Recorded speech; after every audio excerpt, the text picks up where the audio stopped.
Athani traffic ಸಮಸ್ಯೆ, ಸಾಮಾಜಿಕ ಹೋರಾಟಗಾರರ ಎಚ್ಚರಿಕೆ.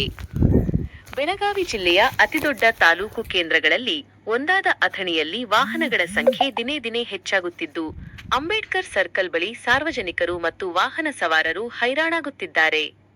ಟ್ರಾಫಿಕ್ ಸಂಕಷ್ಟದ ಪ್ರಮುಖ ಅಂಶಗಳು: ಕಿರಿದಾದ ರಸ್ತೆಗಳು, ಹೆಚ್ಚುತ್ತಿರುವ ವಾಹನಗಳ ಒತ್ತಡಕ್ಕೆ ಪಟ್ಟಣದ ರಸ್ತೆಗಳು ಕಿರಿದಾಗಿವೆ. ಪೊಲೀಸ್ ಇಲಾಖೆಯ ಹರಸಾಹಸ: ಬಿಸಿಲು ಎನ್ನದೆ ಕರ್ತವ್ಯ ನಿರ್ವಹಿಸುತ್ತಿರುವ ಪೊಲೀಸರಿಗೆ ಟ್ರಾಫಿಕ್ ನಿಯಂತ್ರಣ ದೊಡ್ಡ ಸವಾಲಾಗಿದೆ.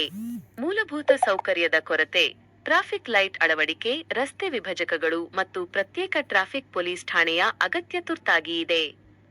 ಅಭಿವೃದ್ಧಿಯ ನಿರೀಕ್ಷೆಗಳು ಮತ್ತು ಬೇಡಿಕೆಗಳು: ಸಾಮಾಜಿಕ ಹೋರಾಟಗಾರ ಪ್ರವೀಣ್ ನಾಯಕ್ ಮತ್ತು ಸಾರ್ವಜನಿಕರು, ಶಾಸಕ ಲಕ್ಷ್ಮಣ್ ಸವದಿ ಹಾಗೂ ಸಂಬಂಧಪಟ್ಟ ಅಧಿಕಾರಿಗಳ ಗಮನಕ್ಕೆ ತಂದಿರುವ ಪ್ರಮುಖ ಬೇಡಿಕೆಗಳು ಇಲ್ಲಿವೆ.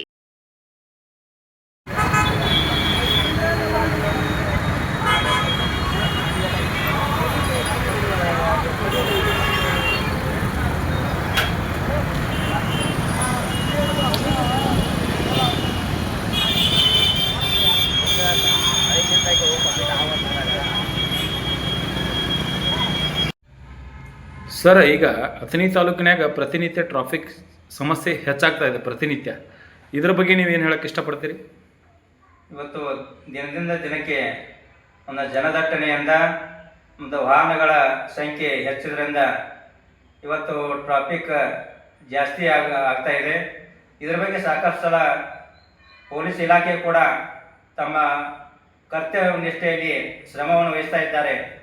ಆದರೂ ಕೂಡ ಇನ್ನೂ ಸ್ವಲ್ಪ ಜಾಸ್ತಿ ಆಗಿದ್ದರಿಂದ ಇದಕ್ಕೆ ಒಂದು ಪರ್ಯಾಯ ವ್ಯವಸ್ಥೆಯನ್ನು ನಮ್ಮ ಈ ಭಾಗದ ಶಾಸಕರಾದ ಅಥಣಿ ಮತಕ್ಷೇತ್ರದ ಶಾಸಕರಾದ ಲಕ್ಷ್ಮಣ ಸವದಿ ಅವರು ಈಗಾಗಲೇ ಅಭಿವೃದ್ಧಿಯತ್ತ ಒಂದು ಗಮನವನ್ನು ಹರಿಸ್ತಾ ಇದ್ದಾರೆ. ಇನ್ನೂ ಕೂಡ ಒಂದು ಹೆಚ್ಚಿನ ವ್ಯವಸ್ಥೆಯನ್ನು ಗಮನ ಹರಿಸಿ ಒಂದು ಪರ್ಯಾಯ ವ್ಯವಸ್ಥೆಯನ್ನು ಮಾಡಬೇಕೆಂದು ತಮ್ಮಲ್ಲಿ ಕೂಡ ವಿನಂತಿಸಿಕೊಳ್ತಾ ಇದ್ದೀನಿ.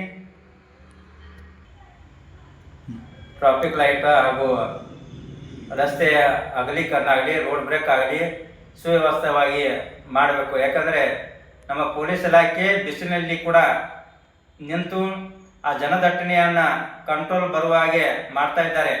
ಆದರೂ ಕೂಡ ಜನರ ದಟ್ಟಣೆಯಿಂದ ಒಂದು ಎಲ್ಲ ರೀತಿಯಿಂದ ಅಭಿವೃದ್ಧಿಯತ್ತ ಗಮನ ಹರಿಸಬೇಕೆನ್ನು ಈ ಸ್ಥಳೀಯ ಶಾಸಕರಿಗೂ ಹಾಗೂ ಅಧಿಕಾರಿಗಳು ಕೂಡ ಗಮನ ಹರಿಸಬೇಕು ತಮ್ಮನ್ನು ವಿನಂತಿಸ್ಕೊಳ್ತಾ ಇದ್ದೀನಿ.